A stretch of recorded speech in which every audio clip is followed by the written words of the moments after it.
A sealed envelope hidden for over 2 decades. Why would Princess Diana write a personal letter to the one royal she seemed to never truly connect with? And what truth did she feel the need to confess, just months before her tragic death? A recently discovered letter from Diana to Princess and has shaken the foundation of royal watchers and historians alike, not because of scandal, but because of its unexpected honesty, vulnerability, and an emotional depth that changes everything we thought we knew about the relationship between these two iconic women. The words inside that letter offer a rare look into the soul of a princess who is both deeply wounded and fiercely insightful, a woman who saw the cracks in the monarchy long before they became impossible to ignore. Diana Frances Spencer was never meant to be ordinary, yet her early life was far from the fairy tale often told. Born into privilege but raised amid emotional chaos, Diana's childhood was scarred by her parents' bitter divorce and the disjointed reality of living between two homes. That kind of emotional instability leaves marks that never fully heal. Still, even in the midst of family breakdown, she developed a quiet resilience. Her charm wasn't the result of polish. It came from a deep yearning to be loved, to be seen, and to make others feel the same. So when she met Prince Charles at just 16, there was little reason to believe that the shy, wide-eyed teenager would one day redefine what it meant to be royal. Their engagement in 1981 captured the imagination of the world, but behind the photographs and smiles, Diana was already grappling with the suffocating weight of her new life. The royal family, ruled by centuries of tradition, was not built for someone like Diana.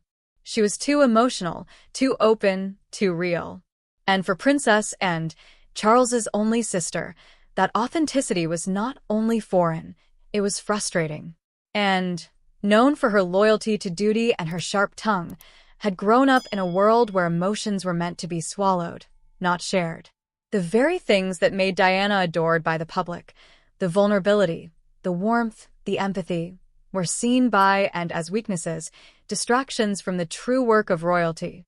The tension between Diana and Anne wasn't loud or explosive. It was quiet and formal, built on disapproval and misunderstanding. Diana, seeking genuine bonds, often found herself left out of royal circles that valued stoicism over softness. When she chose close friends instead of royal relatives to be the godparents of William and Harry, and took it personally. That single act was more than a choice. It was a statement, a rejection of royal tradition in favor of emotional truth. It hurt and deeply, and the rift between them quietly widened.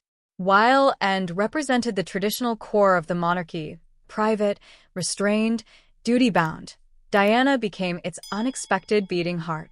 She reached out to people others ignored.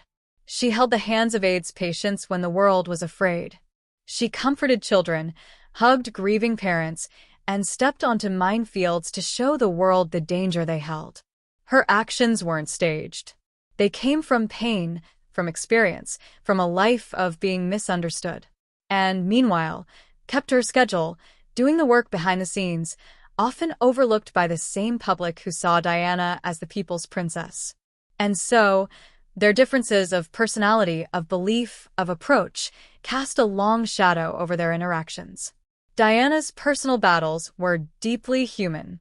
She suffered from bulimia, a silent scream in a life where she often felt unheard. Her marriage to Charles unraveled publicly, her pain playing out in headlines.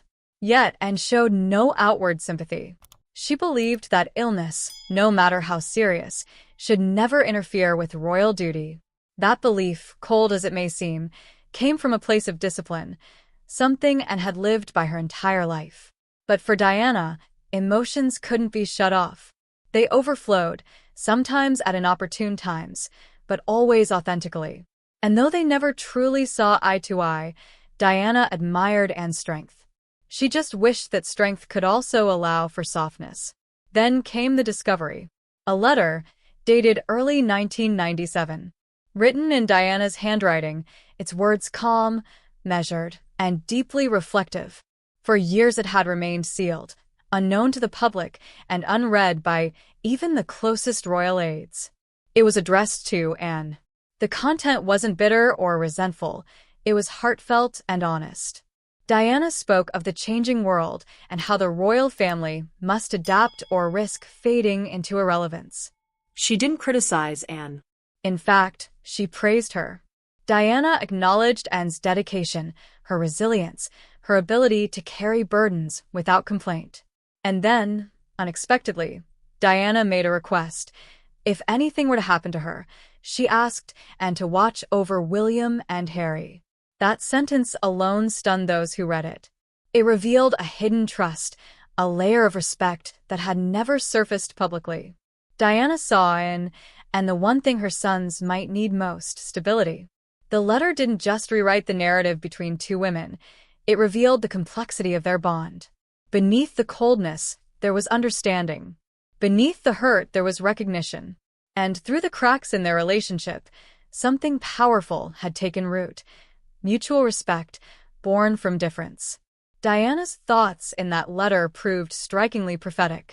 She predicted the storm the media would become, especially for William and Harry. She feared the intrusion, the pressure, the toll it would take. Her words now feel like a warning, one that played out exactly as she feared. And yet, the letter wasn't just a forecast. It was a vision.